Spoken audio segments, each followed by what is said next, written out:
Assalamualaikum warahmatullahi wabarakatuh. Perkenalkan, nama saya Rahmat Wibowo dari Program Studi Ilmu Pemerintahan Universitas Selamat Sri Kendal. Nomor NIM 302200018. Di sini saya ingin mempresentasikan gerakan Islam fundamentalisme, radikalisme, dan liberalisme untuk memenuhi ujian akhir mata kuliah Politik Islam yang diampu oleh Bapak Muhammad Fathul Reza, SOS MIP. Baik, langsung saja kita ke latar belakang. Gerakan Islam fundamentalisme, radikalisme, dan liberalisme.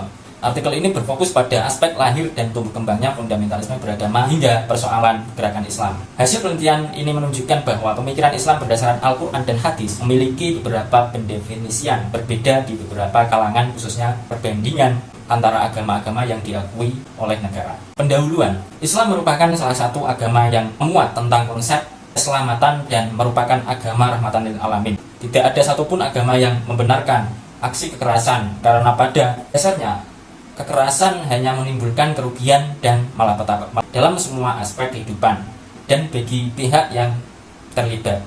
Islam merupakan ajaran yang diberikan kepada manusia untuk dijadikan dasar pedoman sebagai nilai-nilai dasar yang diturunkan Allah Subhanahu wa taala. Pada kenyataannya, yang terjadi di tengah-tengah kehidupan agama terkesan sangat memicu konflik, kekerasan. Efek yang akhirnya dirasakan oleh umat Islam adalah adanya tuduhan terhadap Islam sebagai agama yang mengajarkan tindakan atau kekerasan dalam menyelesaikan permasalahan. Sehingga orang atau kelompok orang yang selalu melakukan kekerasan ini disebut dengan istilah di agama Islam itu radikal. Pembahasan radikalisme. Radikalisme dalam Hornby dalam Oxford and Science Learner Dictionary of Current English mengatakan istilah radikalisme berasal dari kata radikal yang berarti akar atau dasar.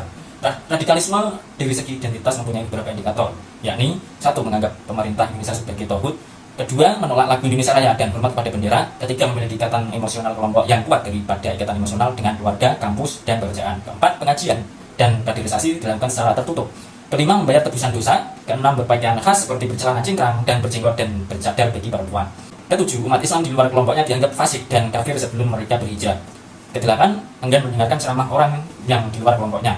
Radikalisme sebagai aliran atau paham muncul melalui proses pengenalan, pemahaman, penghayatan, dan penguatan. Proses inilah yang disebut dengan radikalisasi. Jika radikalisasi berjalan dengan baik, maka radikal menjadi paham atau isme sehingga menjadi radikalisme. Selanjutnya, fundamentalisme. Istilah fundamentalisme pertama kali digunakan untuk menyebut umat Kristen penginjil di Amerika yang pada abad ke-19 secara serius mengusahakan pemahaman harfiah dan menerapkan Bible secara murni dan menolak teori Darwin yang populer saat itu. Istilah ini kemudian dipublikasikan dalam pamflet yang berprotestan yang konservatif judul The Fundamentalists of the Faith yang diterbitkan di Amerika pada tahun 1920-an. Dalam pamflet tersebut, kaum Protestan konservatif menjelaskan kembali bahwa kepercayaannya masih berlaku dan sesuai dengan kondisi sosial apapun. Dengan demikian, kemunculan fundamentalisme dimaksud untuk memerangi usaha menafsirkan kembali Bible dan teologi dalam kerangka pengetahuan modern. Fundamentalisme menurut Marty, fundamentalisme dalam agama apapun mengambil bentuk perlawanan yang sering bersifat radikal terhadap ancaman yang dipandang membahayakan eksistensi agama, baik dalam bentuk modernisasi, sekularisme, maupun tata nilai barat pada umumnya. Acuan dan tolak ukur sebuah ancaman tentu saja adalah kitab suci, yang dalam kasus fundamentalisme Islam adalah Al-Quran dan pada batas-batas tertentu juga hadis Nabi Shallallahu Alaihi Wasallam. Perkenalkan, nama saya Dwi Mulyadi, NIM 3022008. Oke, kita lanjut. Liberalisme. Istilah adalah sebuah pandangan filsafat politik dan moral yang didasarkan pada kebebasan persetujuan dari yang diperintahkan dan persamaan di hadapan hukum.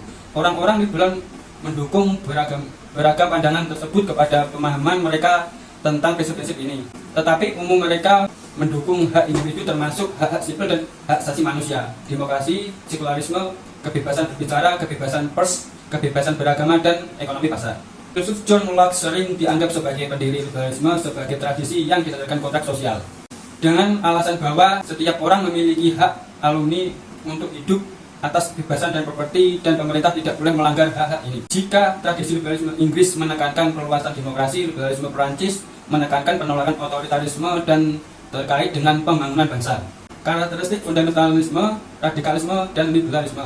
Radikalisme pertama, kekecewaan terhadap sistem demokrasi yang dinilai sekuler di mana agama tidak diberi ruang di negara. Dua, kekecewaan terhadap kebrukan sistem sosial yang disebabkan ketidakberdayaan negara untuk mengatur kehidupan masyarakat secara religius. Dalam konteks Islam, radikalisme agama dalam jenis ini biasanya mengambil bentuk pada instalasi sistem sosial di masyarakat dengan melakukan kontrol yang ketat terhadap aktivitas sosial yang dianggap maksiat, melanggar agama. Radikalisme jenis ini bisa diekspresikan dalam bentuk perusakan tempat-tempat maksiat, pelacuran, perjudian, dan sebagainya.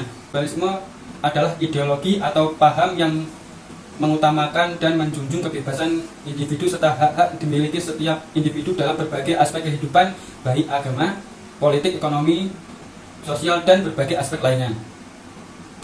B. Salah satu nilai utama yang ada di dalam liberalisme adalah setiap individu memiliki kesempatan yang sama dalam semua bidang bersamaan. Hak dan kesempatan merupakan hal yang sudah pasti. C. Negara liberal atau negara yang menjunjung tinggi kebebasan, maka hukum tertinggi dalam negara liberal adalah tentang persamaan kedudukan dari setiap individu di mata hukum. Juga negara liberal merupakan sistem demokrasi di mana kekuasaan tertinggi suatu negara adalah pada masyarakat. Oke, sekian presentasi saya. Jika ada pertanyaan, silakan. Mohon maaf jika banyak salah kata. Wassalamualaikum warahmatullahi wabarakatuh. Assalamualaikum warahmatullahi wabarakatuh. Waalaikumsalam warahmatullahi wabarakatuh. Perkenalkan, nama saya Rahmat Wibowo dari Program Studi Ilmu Pemerintahan Universitas Ahmad Sri Kendal, nomor NIM 302200118. Di sini ingin bertanya pada Mas Mulyadi, Mas. Oke Mas, silakan. Mengenai apa yang telah Anda presentasikan pada hari ini, saya ingin tanya satu saja. Sebutkan salah satu nilai utama yang ada dalam liberalisme, Mas. Baik, saya akan menjawab pertanyaan dari Mas Rahmat Wibowo, yaitu salah satu nilai utama yang ada dalam liberalisme adalah setiap individu memiliki kesempatan yang sama dalam semua bidang.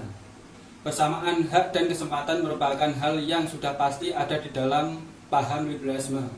Sedangkan hasil yang diperoleh sangat ditentukan oleh beberapa faktor yang dimiliki setiap individu itu sendiri. Faktor-faktor tersebut seperti keuletan, keterampilan, dan sumber daya. Oke, Mas. Demikian jawaban yang bisa saya sampaikan, semoga dapat membantu Mas Rahmat Wibowo. Terima kasih atas jawabannya, Mas Mulyadi. Assalamualaikum warahmatullahi wabarakatuh. Waalaikumsalam warahmatullahi wabarakatuh. Perkenalkan, nama saya Dwi Mulyadi, NIM 3022008, Fakultas Ilmu Pemerintahan. Saya di sini ingin bertanya Mas kepada Mas Rahmat Wibowo, Baik. yaitu radikalisme dari segi identitas mempunyai beberapa indikator, Mas. Tolong sebutkan 3 saja. Baik, terima kasih Mas Dwi Mulyadi. Saya ingin berusaha menjawab apa yang Anda tanyakan. Yang pertama, menganggap pemerintah Indonesia sebagai tauhid. Kedua, menolak lagu Indonesia Raya dan hormat kepada bendera. Nah, itu dianggap syirik, seperti itu, Mas. Dan ketiga, memiliki ikatan emosional kelompok yang kuat daripada ikatan emosional dengan keluarga, kampus, dan pekerjaan. Itu saja, Mas, apa yang saya ketahui, dan semoga dapat menjawab apa yang Anda tanyakan. Terima kasih. Oke Mas, sama-sama. Saya terima jawabannya dengan baik. Assalamualaikum warahmatullahi wabarakatuh. Waalaikumsalam warahmatullahi wabarakatuh. Yaitu saya akhiri presentasi kali ini. Maaf jika banyak kesalahan kata. Wabillahi taufik wal hidayah. Wassalamualaikum warahmatullahi wabarakatuh. Waalaikumsalam warahmatullahi wabarakatuh.